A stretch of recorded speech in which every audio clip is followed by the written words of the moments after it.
In the interest of my New Year's resolution to not talk about Magic the Gathering anymore, let's do a quick one about another formerly beloved magical IP.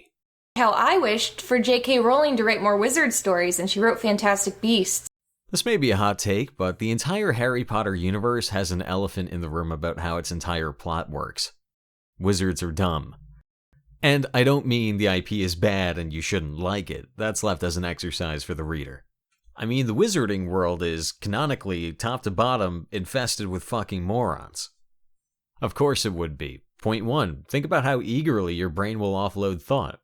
Quick, when's your sister's dog's birthday? Fuck knows, you own a calendar.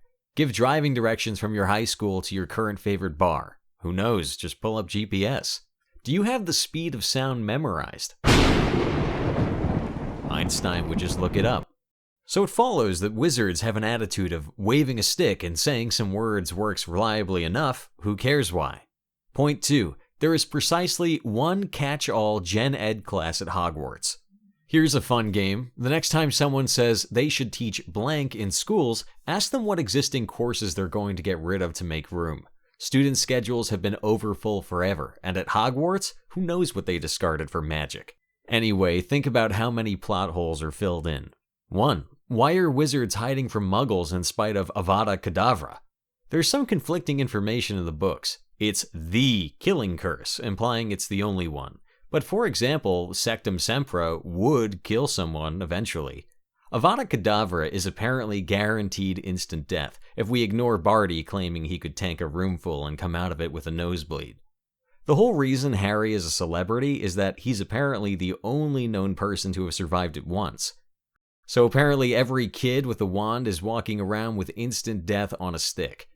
How did wizards get persecuted into hiding by muggles when they can fly and muggles were still horse-centric?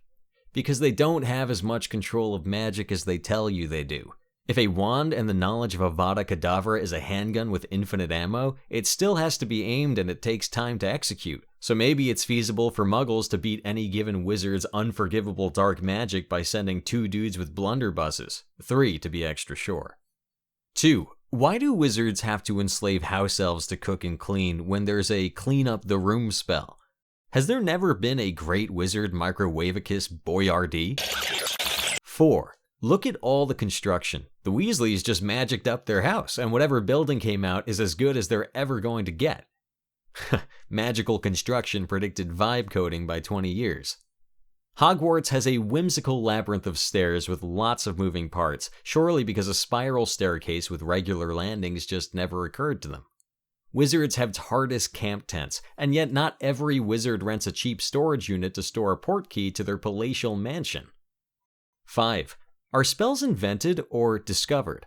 We see zero evidence that any wizard has ever had an inkling of curiosity about the fundamental nature of magic itself. Snape apparently created Sectum Sempra.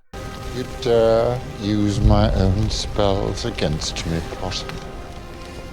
Did he upload that to the ley lines? Or did he just go, wow, wave wand in this motion, say these words? Conveniently, it works. I don't know why, but it'll work for you. Harry's too dumb to have ever invented a spell, surely, but Hermione must have. 6. Why do evil characters keep demonstrating how much they don't care about their loyal subordinates, but going through trouble to bust them out of jail? Because those henchmen are an unfathomably rare specimen of a coworker with some basic competency. 3. Hi, I tore the very fabric of time and space to move this point to the back. They issued a time travel locket to a 3rd grader. To be honest, none of the rest of these even matter. No wonder the feared Dark Lord, who lost a 1v1 against literally a baby, got brought back to life and had the world reconquered in a few months. You might wonder why I haven't touched on the seemingly paradoxical rarity of liquid luck. There is a good in-universe justification for why it isn't dispensed out of fountains every 10 feet. Welcome to the real video, the actual point I'm getting around to. The narrative function of Felix Felicis is actually great, even ignoring toxicity. It can't possibly not warp your perspective. Analogy. Suppose we invented a chemically perfect painkiller. This hypothetical wonder drug has no other side effects, isn't toxic, isn't directly addictive, and is somehow so cheap that everyone has a lifetime supply. You should still abstain. Pain is data, and if this drug is just obscuring that data from you, you won't realize that your damage is outpacing your healing. Do you like sunlight? If not for the emotional reaction of avoiding sunburn, how long do you think it will be before you give yourself skin cancer? Likewise, Felix Felicis offers to do too much for you. I'm sure you know someone who has atypical advantages working for them, and thinks that's just how the world works. You live in a bubble where people do what you want and tell you what you want to hear. Because, as Churchill didn't quite say, we shape our tools and afterwards our tools shape us.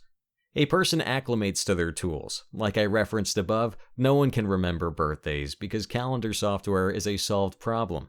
No one can do mental math because we reliably have a calculator with us. Countless rhymes to share intuitions about tomorrow's weather have been made obsolete by the National Weather Service. This is all great, victories of engineering, but it's still not okay to remain entirely ignorant. Calendar software is a solved problem thanks to the VCal standard, so an entity that obscures it from you is trying to unsolve the problem and make you dependent on them so they can raise their price. A calculator is a great thing to have with you, so imagine if your device's owner didn't deign to give you a calculator. In both of those cases, you'd offload your thought to a service, which then stops. So shape your tools to be sure the way they shape you back is acceptable.